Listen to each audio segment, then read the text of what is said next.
Foto termahal tapi ya. Foto termahal. Lu pernah ngehargain foto lu berapa, Du? Apakah iya si Raden Saleh itu menghargai karyanya sendiri seharga 120 miliar?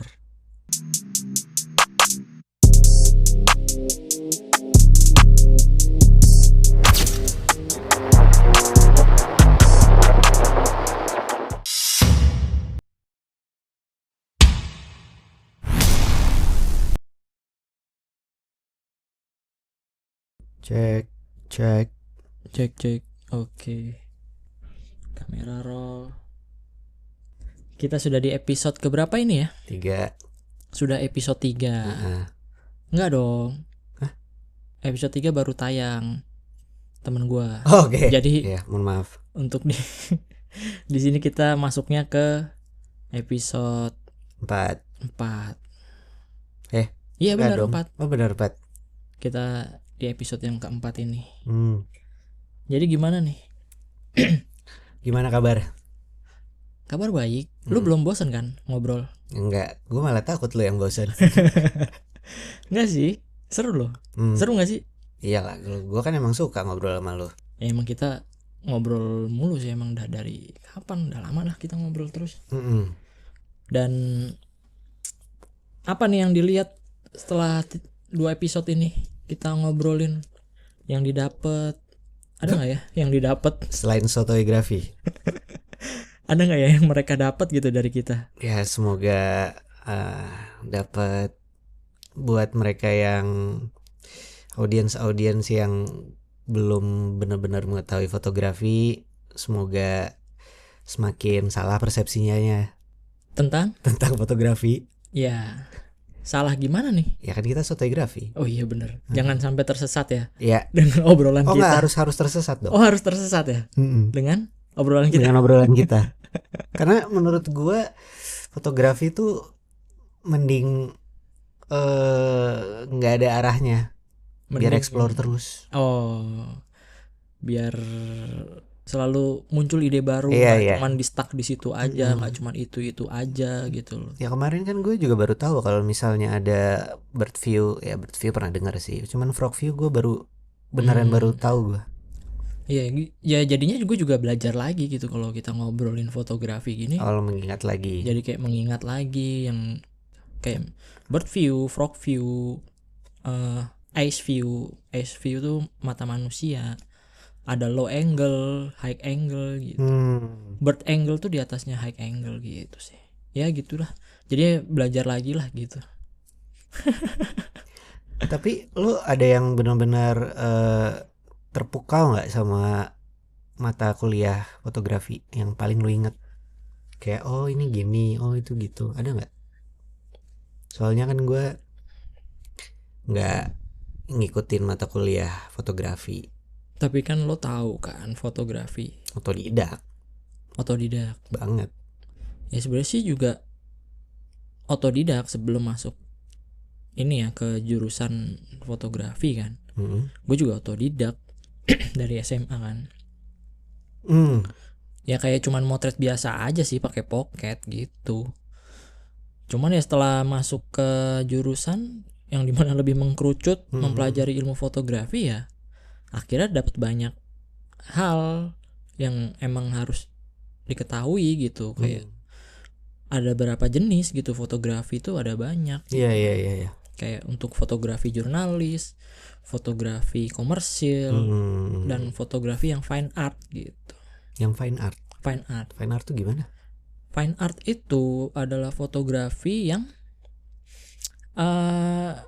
foto-fotonya tuh foto-foto fine art yang nggak disalah-sangka ya. Gimana ya, fine art kan yang fine tapi art. Ya.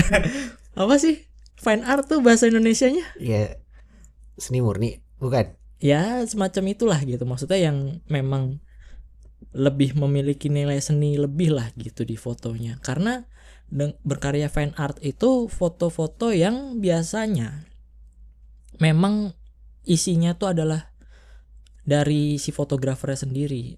Maksudnya tuh lebih nyeni lah ya. Jadi kayak nggak harus terpatok dengan yang namanya Foto-foto kaku. teknik ya, foto-foto kaku, teknik fotografi banget Iya, gitu. iya, iya. Nggak terlalu lah, cuman yang penting adalah si fotografernya itu bisa mencurahkan, mengeluarkan keresahan, ide, lagi-lagi keresahan ya. Iya, ada apa sih? Ada apa dengan lu dan keresahan lu? Nah, Karena ya memang dari situ biasanya manusia mempunyai ide, ya nggak sih? Diawali dengan keresahan, iya sih. diawali Iya, iya, dengan iya, iya.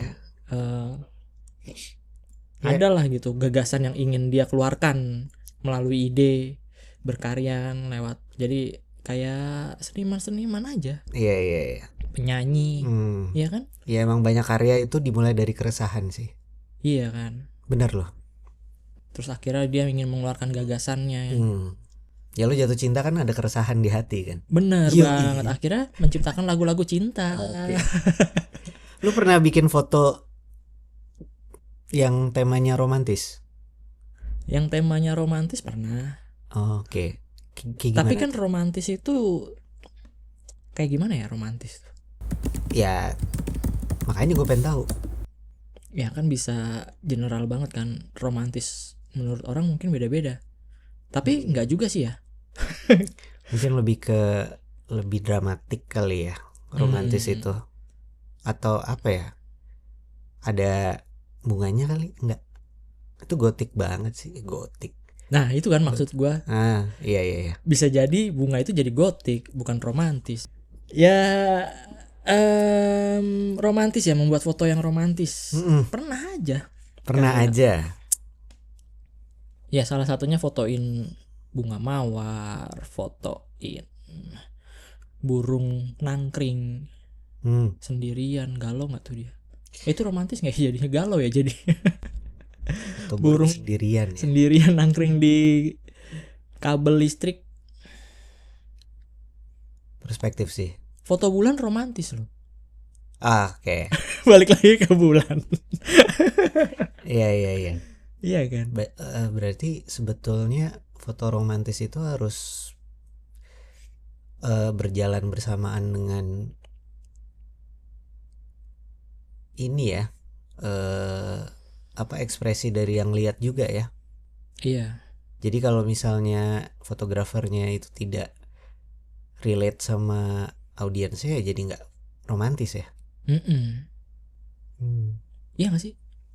Ya, kalau dia nggak relate dengan audiensnya. Ya maksudnya tadi lo bilang kan bulan romantis. Iya, gue juga setuju. Jadi kayak oh iya deng bisa nih dipakai buat elemen-elemen romantis. Tapi apakah gara-gara bulan itu sering ada di puisi? Jadi yang bersentuhan audiens yang yang ngelihat itu yang sering berdekatan sama romantisnya objeknya misalnya kayak bunga kan sering banget dikaitin sama romantis kan gitu-gitu. Berarti agak susah juga ya buat fotografer buat ngekspresiin romantis versi dia. Susahnya gimana ya? Kan dia tinggal foto bulan, ya. Foto bunga, foto cincin, enggak ya? Gini deh, kalau misalnya lu suruh foto yang romantis gitu, emang lu nggak keluar dari kotak masih lu foto bunga, pasti lu nyari yang beda kan? Lu mengartikan sendiri fotonya kan? Iya. Habis itu ya misalnya let's say lu mau ngasih ke cewek lu foto, udah kan? Ya lu cek ombak dulu nih, dia paham nggak dengan apa yang pengen gue sampaikan gitu kan? Habis itu mengenal lu ya, lu pasti bakalan nanya ke cewek lu, ngerti nggak ini maksudnya apa? Ini tuh maksudnya ini loh, ini sampai kayak iya. Iya nggak sih? Tapi nggak apa, gue suka. Mending orang itu bingung sama hasil foto. Mending orang itu bingung. Kenapa ya? Ya kan gue kan masyarakat yang nggak suka caption. Oh iya benar. Ya lu lihat aja, kalau lu enjoy ya enjoy, enggak ya tanya gue, jangan dijudging gitu. Iya iya iya. Gitu. Lu kemarin ini nggak kemana-mana berarti? Nggak kemana-mana. Yang hujan parah itu lu nggak kemana-mana berarti? Kemarin ya. Ya minggu inilah. Gua ngedit.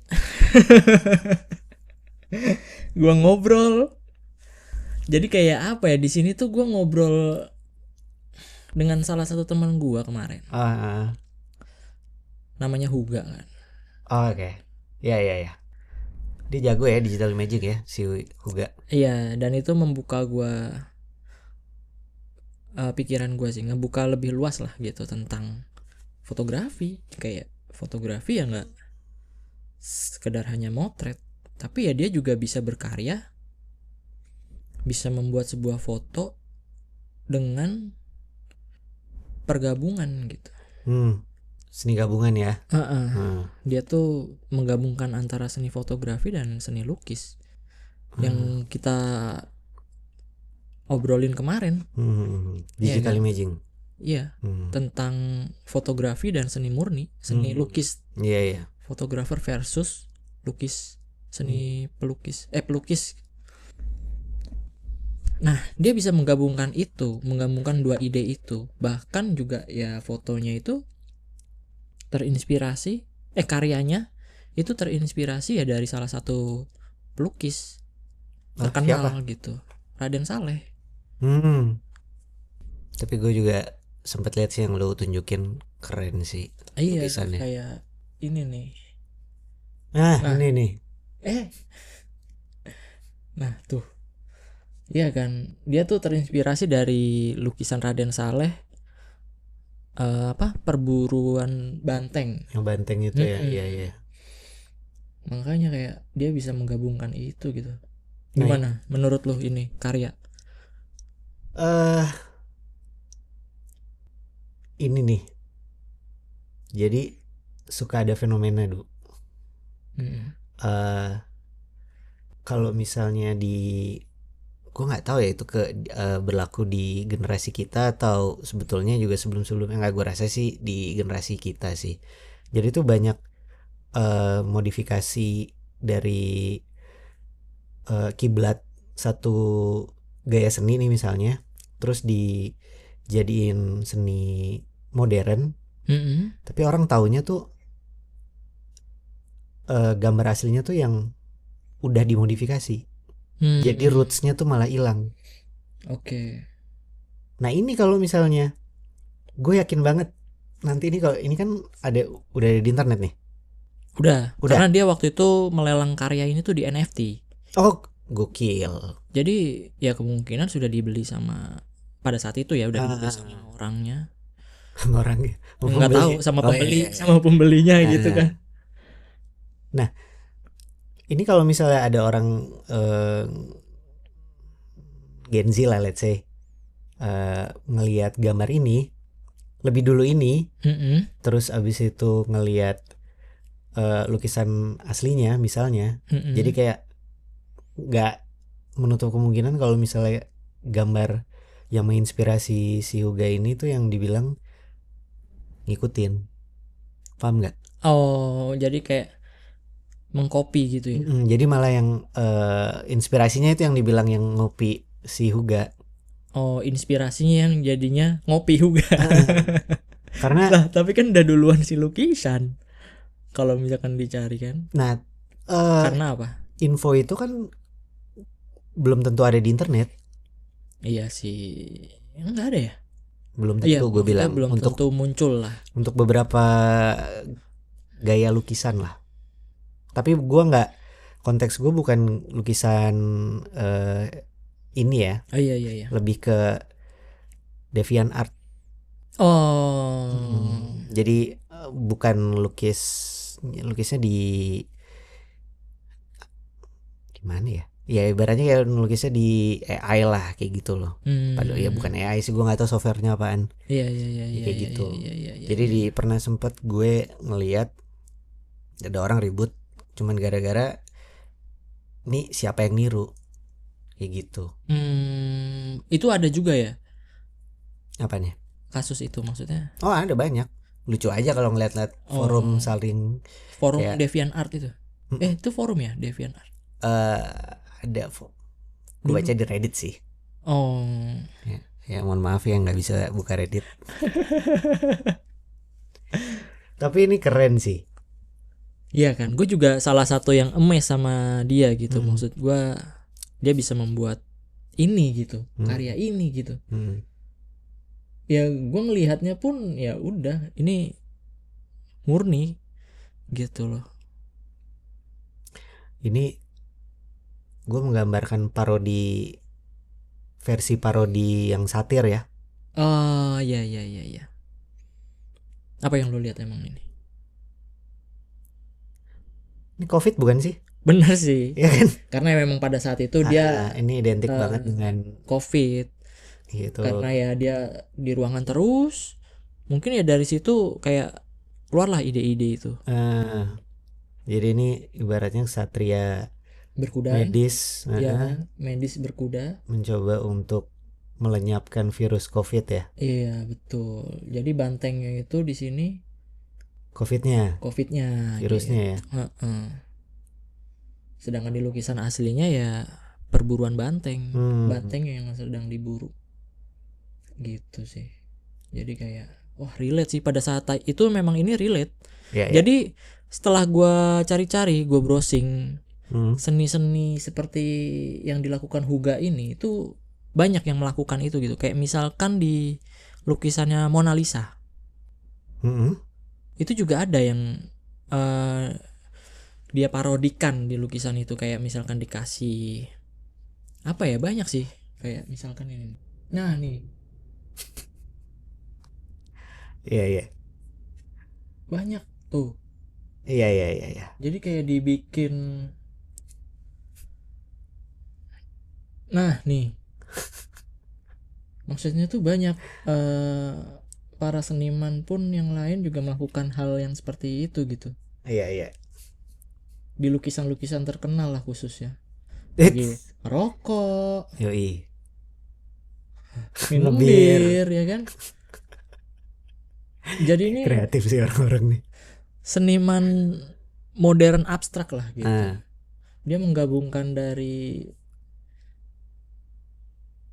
seni lukisnya yang asli dengan jadi dia parodikan itu yang tadi lu bilang. Tapi si Huga itu tadi keren sih. Soalnya jadi ada lukisan itu kan sebetulnya menceritakan suatu hal lah. Either itu keindahan atau peristiwa dan kawan-kawannya, tergantung dari intensi si pelukis kan. Nah, menurut gue si Huga ini brilian sih. Iya kan. Gue juga pada saat itu kayak gue nggak melihat di luar dari lukisan aslinya ya. Maksudnya gue ngeliat karyanya dia, satu karyanya dia ya langsung kayak takjub aja gitu. Wah kok nih orang bisa sih punya ide kayak gini gitu. Iya, bahkan gue mengencourage, gue mendorong buat orang-orang sebelum melihat karyanya Huga itu ngelihat dari inspirasinya dulu. Karena itu yang justru malah jadi relate buat kenapa ini diparodiin. Iya. Begitu dia tahu yang sebelumnya, menurut gue akan lebih menghargai lagi. Karena yang seperti yang gue bilang tadi, ini tuh satir. Tapi ini pikiran gue udah kemana-mana sih. Iya. Ya ini salah satu yang disebut karya fotografi dalam fine art itu yang. Iya. Ini maknanya, gue sih ngelihatnya ini maknanya dalam sih. Sampai ada kudanya jatuh. Kalau gue ya, penggambarannya itu jadi kayak ini pekerja medis tuh mati-matian gitu loh. Benar-benar buat melawan COVID pada saat itu kan. Sampai jatuh, sampai tuh gokil sih. Iya. Petarung lah, apa, knight kan. Knight, Mm. pasukan berkuda, Kesatria kesatrian berkuda Kesatria kan, medis. Yoi. kesatrian medis. Iya, pada saat itu dia Keren. lelang nih di NFT. Keren. Keren ya. Respect. Yoi. Jadi selain ini dia ya cukup mahal lah kayaknya. Cuman gue nggak tahu lah angkanya berapa gitu. Tapi ya punya harga lah, punya nilai lah nih. Iyalah. Jadi Keren ini. sebuah karya foto yang punya harga nilai. Nah, di sini gue juga pengen membahas, ya kemarin sih gue browsing kan kayak foto termahal. Gue jadi pengen browsing gitu. Foto termahal ya. Ada nggak sih foto termahal gitu di dunia? Iya. Kan lu juga pernah jual foto ya? Gue pernah jual foto. Yang mana? Yang mana aja gue jual? Lah, kan baik, lu kan foto panggung sempet juga kan? Gue jual? Iya. Kagak. Lah, lu jual? Gue jual di mana? Kan masih dijual sampai sekarang. Tapi belum terjual. nggak laku. Nggak bukan itu. Cuman kalau foto pasarnya aja. Kalau foto panggung tuh susah untuk dijual. Karena di situ melibatkan banyak hal. Salah satunya objek yang gue foto itu seorang artis, penyanyi. Dia adalah menjadi, istilahnya adalah model. Dia menjadi bagian dari isi di frame gua gitu. Iya, objek utamanya lah. Objek utama gua gitu. Jadi nggak bisa gua jual sembarangan sih, iya sih. Foto itu karena di situ ada objek lain. Masih ada hubungan antar manusia lah.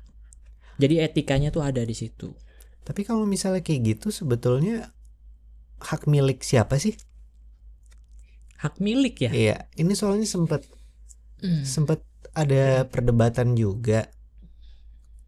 Temen gue dia ngebawa topik ini sih. Jadi gue lupa ini either kalau nggak salah ya. Jadi ada pemain basket NBA, si LeBron James.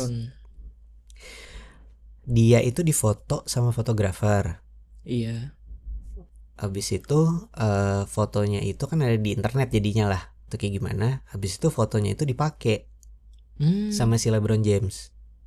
Tapi fotografernya dia nuntut si LeBron James. Oh, nuntut si pembasketnya malah. Iya, soalnya dia make foto dia tanpa izin. Oke. Tapi itu kan fotonya dia. Iya, maksudnya objeknya dia ya, si pembasket itu kan. Nah, itu kan di Amerika ya. Gue nggak ngikutin jadi siapa yang menang atau kayak gimana. Iya bener sih antara dua itu ya. Jadi hak miliknya tuh mungkin milik bersama. Mereka berdua nggak bersama. Ya mereka berdua lah. Iya. Yang bersamanya nggak ada. Mereka berdua doang kayaknya tuh, si yang ada di objeknya, di dan objek fotonya dan yang moto. Kayaknya ya. Nah, kita ada nggak sih kayak peraturan hak cipta yang untuk menjelaskan ke situ? Gue juga belum ngulik sih. Maksud gue, ya kalau misalnya gue foto idola gue gitu ya, terus gue masukin IG mungkin fine aja kan. Iya. Terus tapi kalau misalnya udah mulai masuk ke komersil baru jadi pertanyaan lah ibaratnya. Cuman ya gimana? Itu dia. Kayaknya mungkin dua-duanya harus dapat kali ya. Enggak juga ya.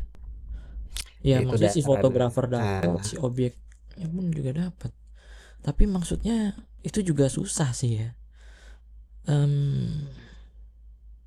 Ya gue paham sih kalau misalnya gue jadi selebritinya itu ngerasa foto gue dipakai sembarangan gitu. Iya kan, maksudnya paham itu juga sih. Itu juga salah kan, dipakai tiba-tiba. Kalau misalnya dipakai untuk jadi untuk menghasilkan uang ya, itu mungkin jadi problem. Tapi ya misalnya gini deh, gue mau ngangkat profil lo nih. Iya.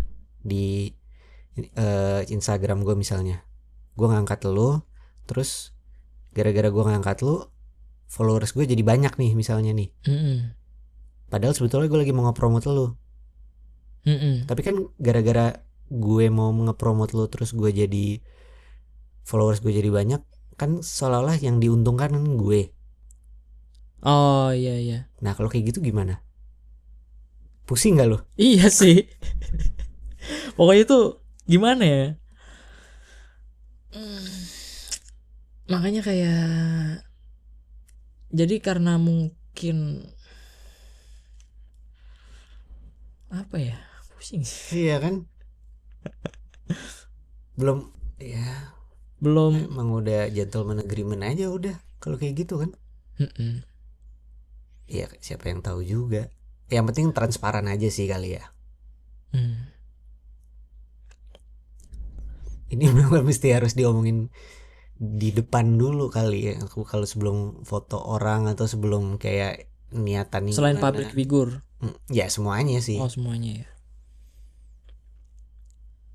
Foto termahal tapi ya. Foto termahal. Lu pernah ngehargain foto lu berapa, Du? Paling mahal. Di atas. Gue tuh nggak pernah jual foto sih, mencoba untuk menjual foto gue tuh. Ya, gini. Lu ibaratnya kalau misalnya seandainya foto-foto karya lu yang masterpiece lu lah pada saat itu lu hargain berapa? Satu foto ya. Ini bukan foto Masterpiece ya. bukan foto prewed ya. Jangan. Bukan jasa ya. Bukan jasa. Bukan harga jasa Bukan. ya, tapi harga karya ya. Harga karya betul. Harga karya ya. Menghargai karya itu gimana ya? Makanya itu tuh. Gimana maksudnya kebijakannya tuh dari mana? Dari lu dulu. Lu nggak usah mikirin yang dari orang lain. Iya kan lu yang tahu prosesnya. Lu yang tahu itu at least keringatnya dari lu lah. Konsepnya dari lu. Iya. Alat dari lu. Mau ngeditnya itu mata uang, energi dan itu dari gua. Currency-nya semuanya kan lu yang nyiptain. Jadi menurut gue lu 100% punya hak untuk menghargai karya. Iya. Yang kita bikin sendiri ya. Memberikan nominal harga. Memberikan bukan nilai, menghargai kalau nilai harga. Nilai harga. Harga jual lah ibaratnya. Yeah. Dalam berbentuk nominal uang. Berapa tuh? Kalau misalkan gue jual ya foto gue ya. 10 juta, 5 juta? Ada yang nyampe segitu. Ini lu andai-andai aja, nggak usah mikir kayak, lu jangan mikir kayak ini pasti laku. Enggak, lu ini foto gue hargain segini gitu ya. Pokoknya gue hargai segini, lu mau beli apa enggak? Bodo amat ya. Hargai berapa ya karya gue? Apa nggak bisa dijual ya? Anjay, nggak ada harganya. Anjay. Nggak ada harganya secara gimana nih? Jadi secara emang nggak ada harganya, benar nggak ada harganya apa memang nggak ini nih ya? Makanya lu ya dalam konteks lu menominalisasikan, benar nggak sih? Nggak tahu. Ya lu memberikan nominal lah di karya lu itu, bukan lu menominalkan gara-gara lu BU, bukan? Iya. Cuman memang berat sih ya gue ngasih harga di karya gue ya. Kenapa tuh? Ya karena gimana ya? Selepas dari prosesnya sendiri, terus laku nggak laku, buat gue menentukan nih harga. Oh gue jual nih karya gue misalkan 10 juta gitu.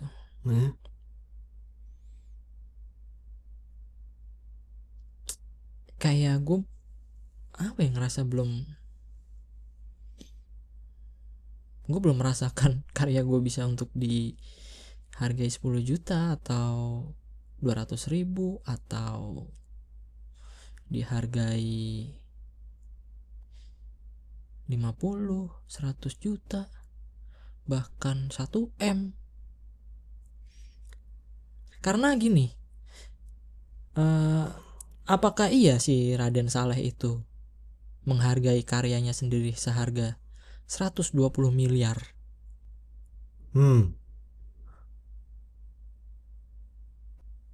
Nggak tahu sih. Nggak tahu kan. Apakah bener dia tuh ngehargain lukisan perburuan banteng itu seharga 120 miliar? Mungkin siapa tahu dia pada saat itu sebenarnya kayak yang kita lihat lah gitu, pelukis yang banyak majang lukisannya di pinggir jalan, misalkan di Malioboro, di Bandung banyak kan, di pinggir jalan dia menjual lukisan-lukisannya. Tapi pertanyaannya kan lu tadi nanya apakah emang Raden Saleh itu berani memberikan nominal 120 M atau pada saat itu apakah Raden Saleh itu menilainya itu di miliaran kan? Pertanyaannya harusnya kayak gini, Raden Saleh itu memberikan nominal nggak di karyanya pada saat itu? Nah itu yang gue juga nggak tahu kan, yang kita nggak tahu. Iya. Apakah dia bisa memberikan nominal ke karyanya sendiri? Menurut gue kayaknya ya enggak sih. Berarti itu yang ngebuat pekerja seni itu cukup sering dipandang sebelah mata kali ya. Iya. Maksudnya ya kalau misalnya berangkatnya dari situ, seni kan terlalu relatif ya. Ada yang gara-gara momen, Iya. ada yang gara-gara ya momen itu relate apa enggak, mungkin sekarang relate, tahun depan belum tentu relate. Ya tren lah. Terus masalah taste, masing-masing kan orang beda ya, preferensi. Cuman itu lain halnya sama bidang lain gitu loh. Kayak kalau misalnya yang kuliahnya akuntansi itu ada nominal jelas gitu loh. Terus pengacara misalnya ada nominal yang jelas. Ya walaupun yang ngehargain itu si pengacaranya itu sendiri, ya seninya kan beda gitu loh. Ya ini seni untuk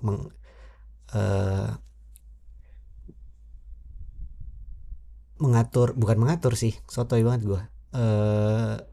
Melakukan prosedur hukum, itu seninya pengacara misalnya. Kalau kita ya lebih ke sesuatu yang abstrak, ya intangible lah, benar-benar nggak bisa 1+1. Iya, kayak gitu kan. Itu dia benar. Kalau yang lu bilang tadi lebih ke momen, mungkin momennya tepat sehingga akhirnya itu tiba-tiba meledak lah karyanya. Gitu. Yang bisa menghasilkan nominal tinggi. Ya kayak misalkan karya-karya Raden Saleh mungkin, maksud gue gini ya, maaf banget. Ada apa nih? Apakah bener gitu loh, maksudnya tuh sebuah karya bisa dihargai mahal. Orang-orang apakah memang menunggu si pelaku seninya sendiri atau senimannya itu? Nah ya itu dia sih yang gue meninggal baru. Pastinya kan harganya melonjak ketika artisnya itu sudah nggak ada biasanya kan, kalau kayak gitu kan jadi nambahin value lah. Tapi inti permasalahannya itu adalah si Raden Saleh ini, gue ngomong ke si Raden si Pak Raden Saleh ini. Iya. Sopan banget gue. Sempat nggak sih dalam prosesnya itu benar-benar menilai sendiri? Karena menurut gue ya lu sebagai pelaku seni ya lu mesti punya integritas untuk menilai kualitas lu. Kalau enggak ya lu ya itu lu tahu lah, misalnya gini, sekarang ini foto gue mungkin gue bisa menghargain 1 juta. Iya betul. At least sekarang. Sampai nanti gue ngerasa gue udah bisa lebih dari ini, dan gue ngerasa gue udah naik dengan gue menajamkan semua teknik-teknik yang gue pelajarin dalam prosesnya.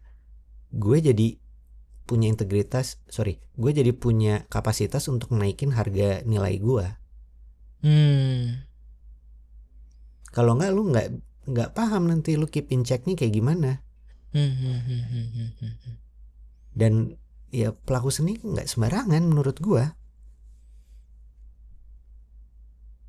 Kayak gini deh, graffiti itu kan jatuhnya vandalisme ya, Iya. merusak. Tapi vandalnya gara-gara merusak Publik, ruang publik. tapi dalam prosesnya itu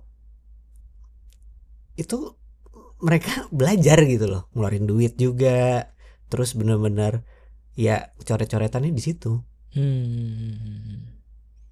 Dan itu butuh, prosesnya itu adalah pembelajaran proses terciptanya seni kan, itu ada harganya menurut gua.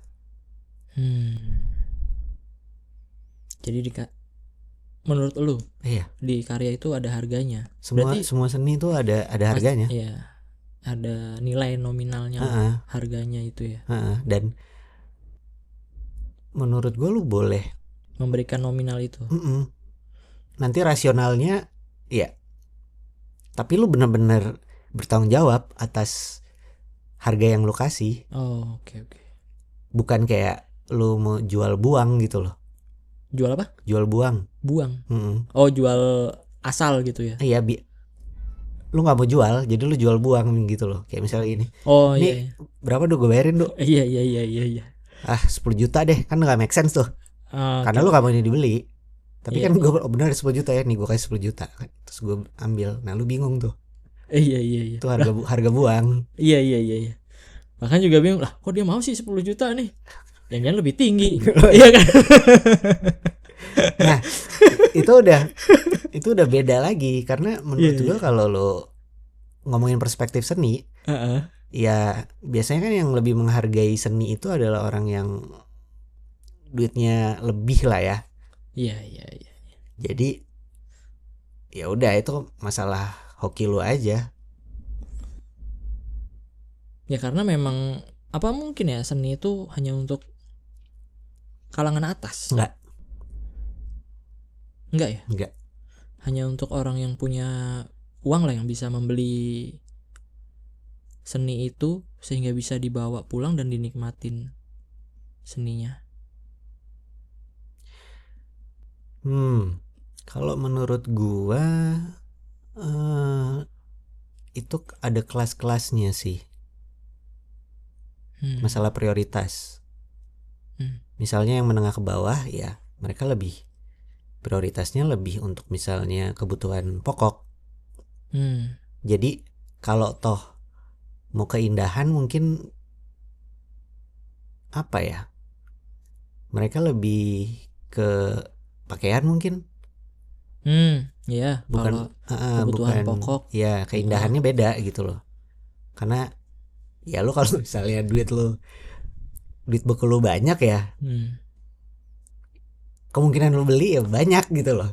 Ya itu maksudnya, apakah seni itu ya untuk orang-orang kalangan atas? Enggak ya. Seni ya walaupun baju juga bagian dari hasil karya juga kan. Ya. Kita ngomongin seni itu kan berarti bagaimana orang itu menikmati seninya kan. Iya.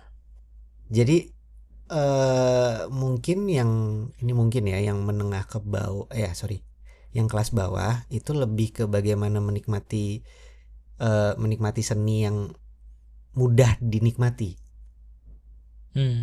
Misalnya kayak sinetron atau lagu gitu. Iya. Itu orang yang lebih bisa gampang dinikmatin. Bener sih, ya itu bukan lagu, lukisan, film.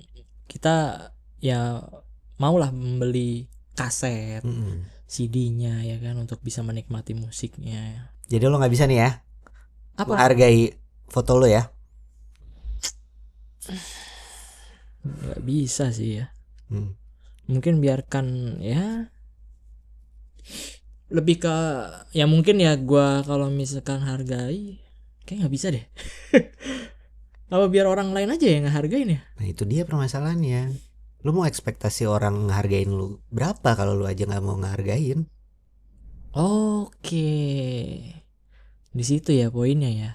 Iya nggak sih? Iya iya Iya iya. kan? Iya. Ya gimana orang bisa gitu kan memberikan nilai ke karya lu kalau misalkan lu sendiri. Ya kan biasanya gini kan, buka berapa? Oh iya. Terserah deh ya, nggak akan kejual itu. Bener sih. Bahkan pelelang aja membuka harga Iya, awalnya kan. iya lu buka dasarnya dulu. Bener bener bener. Ntar perkara itu lebih dari kayak gimana, ya udah urusan belakangan. Iya bener bener bener sih.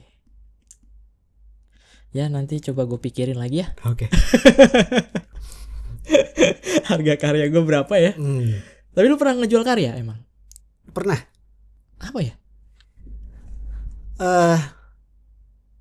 Dari yang konyol ya, gue pernah jual gambar gue waktu SD. Oh iya. Iya, ke temen gue. Waktu SD? Waktu SD 1.000 perak. 1.000 perak ya? Iya, lumayan dapat bakso zaman dulu. 1.000 perak ya? 1.000 perak. Terus gue jual. Jadi gimana tuh lu gambar? Terus lu nawarin ke temen lu sebelah lu apa gimana? Enggak, dia bilang bagus nih. Lu mau Buat bayarin? gua dong. Oh, dia minta. Iya, dia bilang dia minta. Maka aja bayar. Berapa? 1.000. Ternyata dia ada. Ada 1.000-nya. Ada 1.000. Kasih, terus gue mikir kenapa gue nggak goceng. Nah gitu. itu tadi yang lu bilang.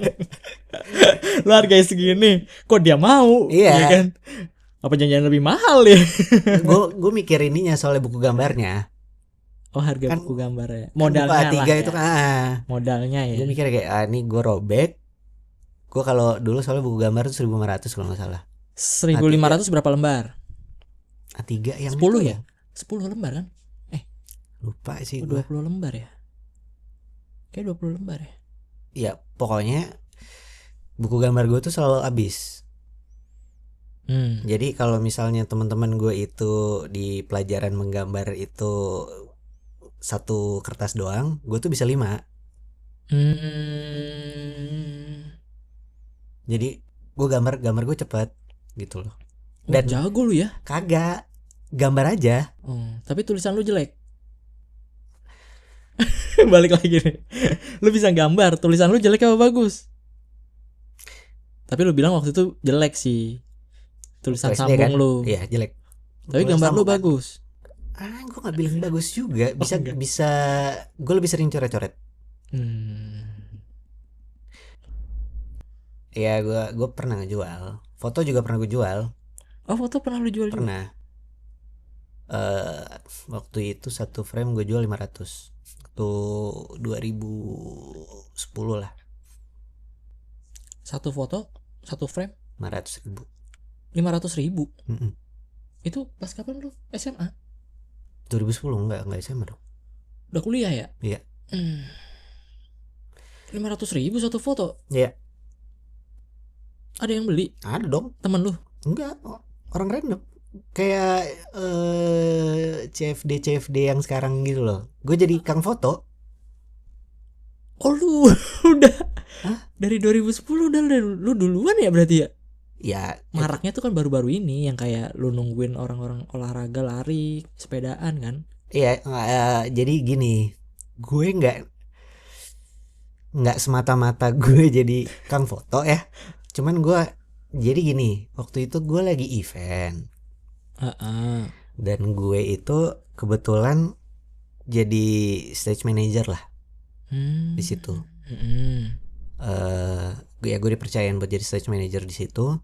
Terus di free time gue karena jadwalnya tuh kayak lompat-lompat gitu kan. Jadi ini stage A. Ya gue stage-nya yang paling kecil lah. Ya iyalah gue paling muda itu. Stage manager paling muda yang dipercaya. Gue bawa kamera gue foto-fotoin anak kontestan lookalike, princess lookalike. Gue foto. Cuman gue huntingnya biasa. Oke. Terus gue disamperin sama orang tuanya. Oke. Boleh lihat nggak? Ada nggak foto anak saya? Gue kasih lihat. Ada. Oke, ini saya beli ya. Oh, dia yang bilang. Heeh.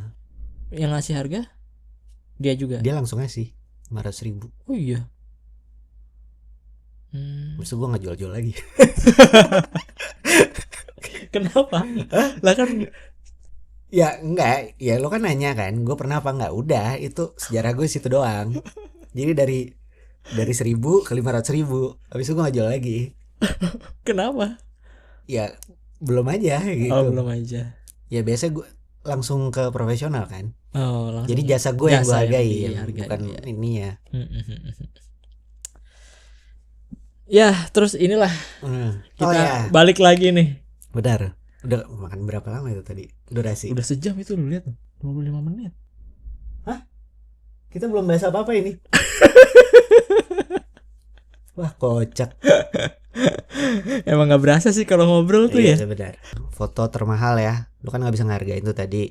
Belum mau. Oke. Jadi kita lihat lah nih foto-foto termahal ini. Foto termahal ya. Jadi ada beberapa lah.